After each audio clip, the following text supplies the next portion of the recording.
Anthony, when did it all start for you? Well, Stevie, over 40 years ago, I got the buzz for the music, and I met another chap that had the same intentions as myself, and we got together. His name is George Larby, and he bought a banjo and I bought a guitar, and we started from there. We knew we had no chords, we had nothing, but we intended to learn the instrument. Did you have any bit of music in you, we'll say, when you were a young kid, we'll say, from the background? No, my father, Lord Mercy, was a great singer. No, he was a great singer himself. But there was no one else that I can tell from the family that ever got involved. He never got involved to play an instrument or into music itself, but he loved to sing a song, and he was known for that. So that's probably the start for me. I started singing along with the old radio at home and records and things like that and tapes. So you kind of got maybe that bit of extra interest in it then? I knew I was interested in it all along because I was always listening to music at home. That it'd be on the radio or tapes we didn't have we had a tape recorder. And later on we got a record player. And I always had interest in it, and I always wanted to learn the words of it, the words of the songs just appealed to me, so that's how it started, Yeah, I find that interesting. When did you then realise that not only about the skill part of it that you had, but that I have something to offer the music industry here? Well, that didn't ever come to me, to be honest with you. Why? I don't know. I just when I played, I just wanted to enjoy it. I was getting great enjoyment, and I still to this day get great enjoyment out of it. But I just, with myself and this other lad George, we just got together and we learned off a few chords. He learned off a few tunes, and we got a bit of courage together, and we started going into the sessions. There was loads of sessions around at that time. Are you talking about, we'll say, going into the pubs and playing in the bars? Yeah, and there was lots of acoustic sessions. There was no amplification of any kind, and we would sit in with that. And what was the atmosphere like? It was just fabulous. But at the time, there were so many things happening music-wise in the pubs. We kind of took it for granted, That's not happening today. You know what I mean? It's very hard to come across a session, it's very hard. But there is still some there, but they're scarce, I have to tell you that. Yeah, a lot of people would maybe agree with you on that. I think I would agree with you on that. They are scarce nowadays. They are very scarce, and I still love getting involved in sessions like that. That's really what I really enjoy, Really. Talk to me about when you were playing at the very start with Jimmy Buckley. Oh, Jimmy, yeah, myself. I got myself and Paddy Buckley, Lord to mercy him, and another local lad, Gary. We got involved with Jimmy at the very, very start. We were the first backing band that he had, and what was that like for you? It was great fun, and it was different.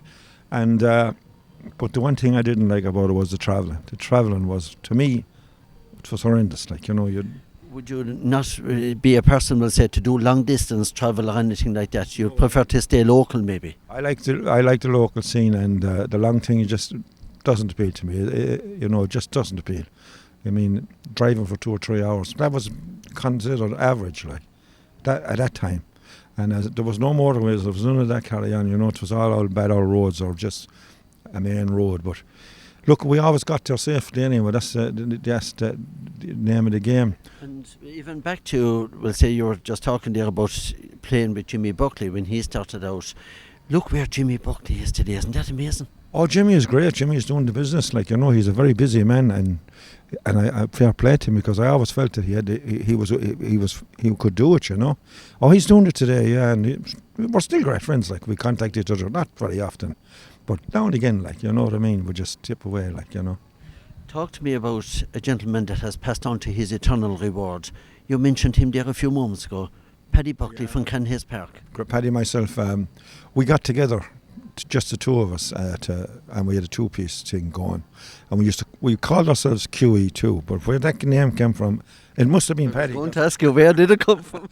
It must have been Paddy that came up with it, because I can't remember coming up with it. To be honest with you, but we got together. We were great. Paddy was brilliant. He was a great guitarist, but he was also a great harmony singer. Did you feel that you were well suited? I thought we were, because I love country music, and Paddy is a big country fan. I like myself, a lot of messing in Paddy. And we done all other types of music as well, but yeah, that's when I started learning to play the bass. That's what I played in the Jimmy Buckley band, was the bass. And it was Paddy that showed me the first few notes on a bass guitar that to start me off.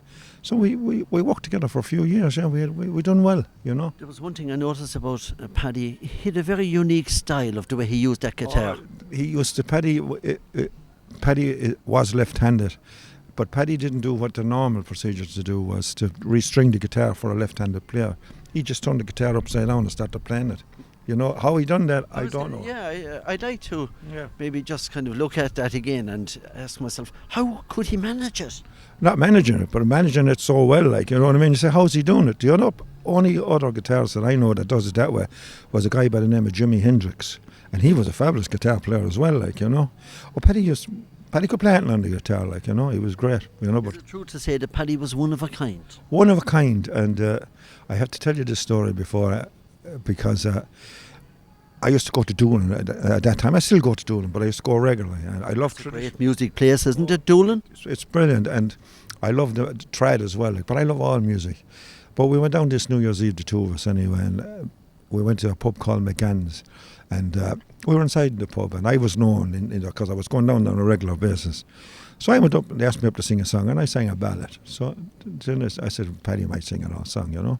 So Paddy goes up anyway, and it was all trad, like, you know, there was nothing else. And I said, what's he going to do? But the first thing he done anyway was got your man's guitar and turned it upside down. And that was the first thing that people looked at. And then suddenly started singing country music.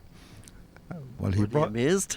They weren't amazed, they were enjoying it. He brought the house down, and I said, fair play to you, Paddy, you know. But that was Paddy, like. Paddy was going to do his music anyway, that was the bottom line. Like. He just had that unique skill. He was brilliant, yeah. A lot of messing. Yeah. Anthony, talk to me about some of the singles that you've now brought out. I have 3 singles out now in the last 18 months. One was called You Can Always Come Home. The second one was called 3 Wooden Crosses. And the one at the moment is called Sissy Song. And each and every one of them has done extremely well for me. Do you have a favourite? I probably, if I had a favourite, it'd be You Can Always Come Home. The sentiment of any of these. Is it because of the words in it? The words in it, yeah, and the message that it, you know, the message that it tells, like, you know. But that's what I like about country music. I suppose it's a message really for a lot of people that are now living and working overseas, and especially maybe in Australia or in America or whatever, yeah? Oh, exactly, yeah. There's a great story in that song, you know, and it done extremely well, like, you know. I mean, it was pure fluke, like, how this happened, like, because it was just after the lockdown, and I got a phone call from PJ Cummins, and PJ said I had an old album out years ago. So I said, I have a copy of that, I'll give it to you. And I met him, and then suddenly I said, I had recorded You Can Always Come Home. And I said, PJ, I had it on my phone. I said, I have an old song here, I said, in my pocket. I said, would you give a listen to it and see what you think of it? So what did he think of it? He thought it was great. He said, I played it on the radio for you. So I said... Off from there? It took off from there, and then I played to PJ. PJ's been brilliant. You know what I mean? He's after giving some great help, and I do. A great heart. Oh, I'm absolutely first class, you know. But that's how it started. PJ was the first person to play. So are you happy now where you are today in the music industry? I'm very content, to be honest with you now. I am really 100% content. You know, I'm very happy. I like recording songs that I will say... You like doing something that you get a buzz out of? I get a buzz out of, but I also it's a compliment to me, like when other people like something that... No, I didn't write any of the songs that I've recorded up to today. I do have a few songs at home, but I'm still... You're working on them? I'm working on them. I'm constantly working on them. But, look, they're there anyway, if I ever wanted. But I just come across a song, and I just like the melody, and I like the story. And I go and record it, you know. Should anybody want to make contact with you, how can they do so? Well, I'm on Facebook. It's Anthony O'Connor, Tipperary Town, I suppose, you know, and that's how I'd be. And you can contact me on Facebook, you know. And finally, Anthony, is there any message that you want to get out there this morning? Well, the one message I'd like to thank, in particular, I'd like to thank PJ for showing interest in the song in the first place. But I'd also like to thank all the people that requested the song, you know. You know, I do really, really appreciate that. Like, I know there's a lot of them. Well, there seem to be, you know, and I'm really appreciative of that, you know. And that's about the only message I have. I'm working on a new CD at the moment. Now, that could take a year, but then there's no finishing date.